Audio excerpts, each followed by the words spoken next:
Brandon Sanderson. He was giving advice to like new writers, and he said, watch a movie that you like or like read a book and then break it down until the plot is like a skeleton and fill that skeleton up with your own story. How would you address that approach to writing a story? I really like the idea of just dissecting stories, period. There was a show I liked and I started breaking down by the minute, like, okay, how long is each scene? Where's the emotional hook? You know, where do I start caring?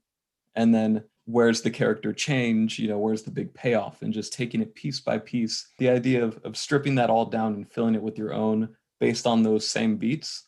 I could see how that would be pretty difficult and just trying to work it into your own story, but it could be a fun exercise. I feel like I can do it as an exercise, but I can never do it to write my own story. It don't feel like mine anymore. The idea of turning something into a skeleton so you can kind of put your own stuff onto it and kind of like make it your own, that sounds necromantic. I think that that's certainly an interesting approach to it. It's the idea that we are getting down to something essential. We've got this like core thing that we can kind of hang everything onto. I like the idea that we're not just starting from scratch. Back in the Renaissance, one of the things that folks used to do was they used to copy other writers. If, let's say, you're Shakespeare, you were taking the work of, let's say, Roman poets, you know, or Roman writers, and you were attempting to write as if you were them, you know, like imitation was not considered a bad thing. It was just like